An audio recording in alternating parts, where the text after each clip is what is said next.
Neste vídeo, vamos ver como inserir informação vetorial no QGIS. Tal como visto anteriormente, vamos ao menu que tem a inserção de informação e selecionamos vetor. Aqui colocamos ou carregamos no botão das reticências de maneira a poder aceder à informação que pretendemos.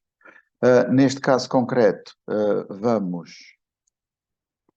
colocar informação sobre um ficheiro que se retirou da internet.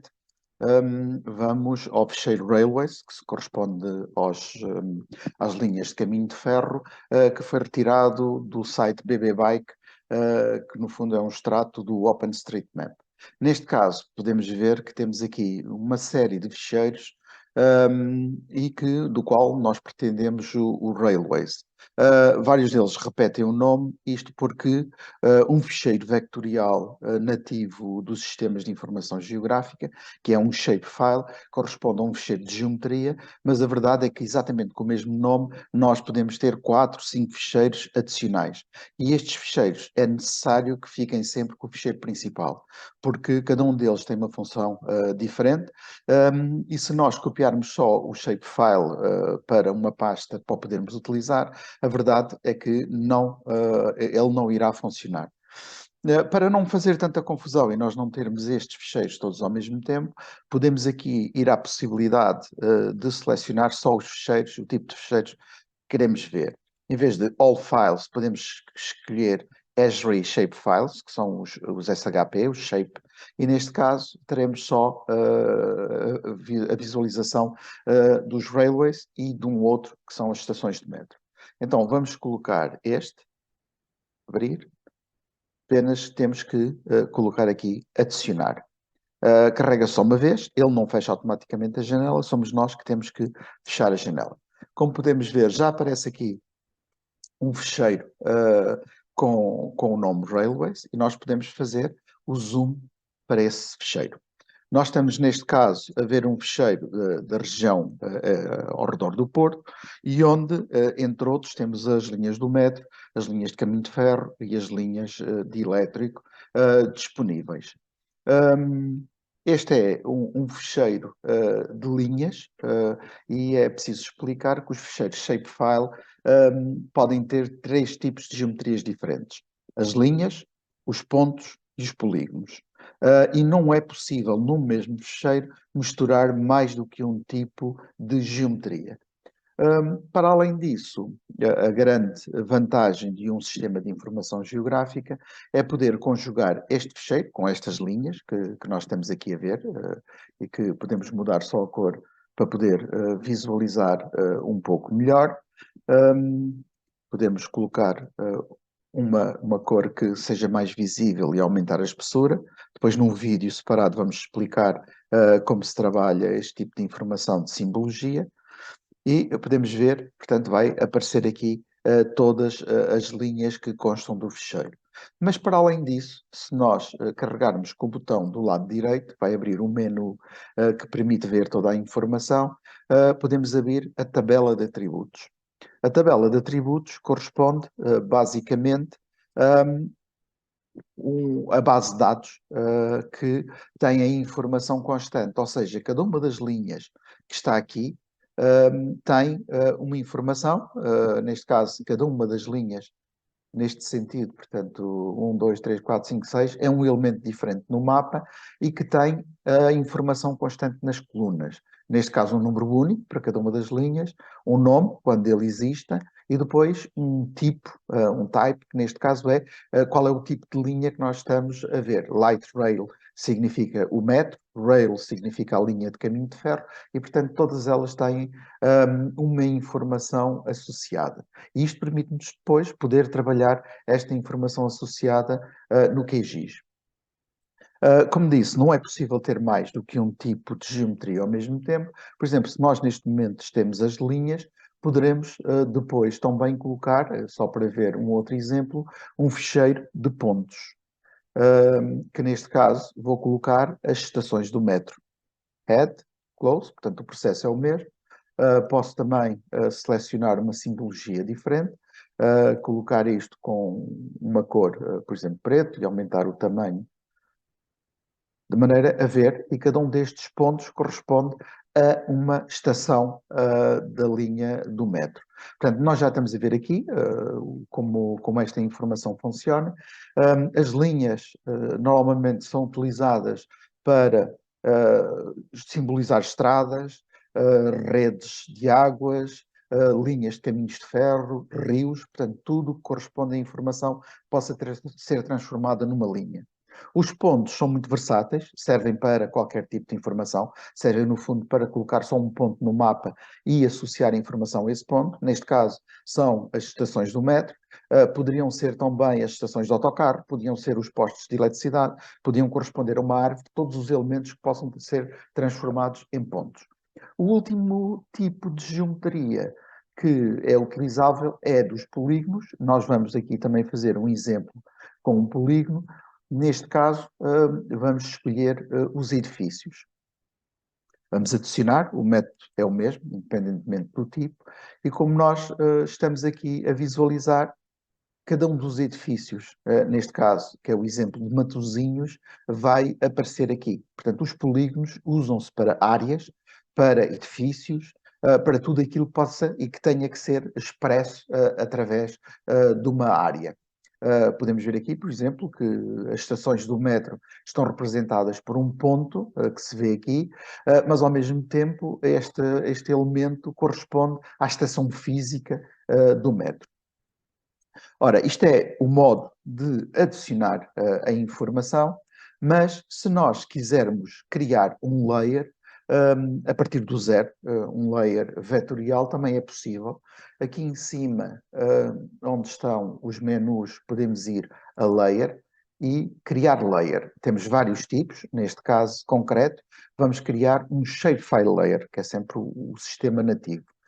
Ao criar o shapefile layer, vamos ter que lhe dar um nome e devemos carregar logo nas reticências e colocar no sítio onde queremos, não é? Podemos pôr, inventar árvores, guardar. Temos que escolher qual o tipo de geometria, sem geometria, e tem aqui ponto, line string é a linha, que é o que nós pretendemos, ou polígono. Neste caso, podemos adicionar um ponto, porque se trata de uma árvore, não é? Aqui também escolhemos qual é o tipo de sistema de coordenadas que queremos utilizar no mapa. Eu vou deixar estar este, que é o mesmo do meu mapa, e podemos criar logo de início os campos para a base de dados associada. Por exemplo, vamos pôr o nome da árvore, desculpem, a espécie, que neste caso será um texto, e aqui vou colocar qual é o tamanho em caracteres que o campo vai ter. Vou colocar, por exemplo, 200, não é? E depois coloco adicionar à lista. O ID é sempre por defeito, aparece sempre, que é o número único que cada um daqueles elementos desenhados vai ter, não é? Por exemplo, aqui podia pôr também localização.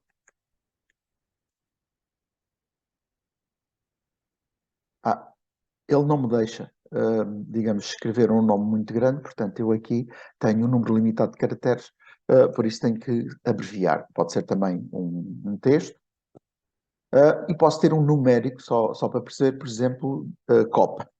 Qual é a dimensão da copa da árvore? Neste caso seria um número decimal, tenho aqui a possibilidade de usar um número inteiro, um decimal, ou data, neste caso será um decimal. Aqui neste caso, o comprimento significa o número de algarismos que pode ter, não é? Vamos pôr, por exemplo, 3 algarismos. E a precisão é depois da vírgula, a precisão do número de casas decimais, que pode ser também 2. E é só pôr também, adicionar. E se eu fizer OK, eu passei a ter aqui um layer árvores. Depois, como é que nós podemos editar esta informação? A informação é editável de vários modos, não é? Vamos imaginar que eu agora pretendia, nas árvores, começar a desenhar árvores, porque este layer não tem ainda exatamente nada. Para eu começar a editar um layer, eu tenho que o selecionar aqui do lado esquerdo, e depois carregar aqui no lápis, que é o que significa que o elemento está em edição. Neste caso, como são pontos, eu tenho aqui abrem-se aqui duas possibilidades. Uma é colocar um ponto novo, não é? Portanto, acrescentar elementos novos ao mapa. E a outra é eu poder editar informação que já exista. Vamos imaginar que eu agora vou colocar aqui uma árvore, não é? Vamos imaginar que tenho aqui uma árvore e que vou colocar a localização desta árvore. Eu carrego e ela vai aparecer. Portanto, eu aqui podia escrever a espécie, qual é a localização, qual é a copa. Se eu tivesse esses elementos, punha OK e a árvore já me passa a estar aqui localizada. Vamos imaginar agora que eu pretendia um, mexer este ponto porque não está no sítio onde eu quero. Carrego nesta ferramenta que está ao lado, portanto, este é o criar, este é o poder trabalhar essa informação. Eu carrego, clico só uma vez no elemento, desloco e depois clico uma segunda vez e ele fica no lugar. Portanto, isto é o modo como funcionam os pontos. Vamos imaginar agora que, e isto depois vai acontecer e dá-me essa possibilidade, independentemente do tipo de geometria, que é eu poder abrir, carrego no botão do lado direito e abro a tabela de atributos. E aqui na tabela de atributos eu tenho a possibilidade, por exemplo, de inserir diretamente, mas aí é mais complicado, porque teria que saber qual era o número do elemento, mas posso, por exemplo, aqui editar os campos e criar campos novos. Este símbolo aqui é o símbolo de criar um campo novo, adicionar um campo. Portanto, eu posso chegar aqui e colocar um novo campo, escolhendo depois as tipologias. Aqui, neste caso, é um pouco mais completo do que no modo inicial.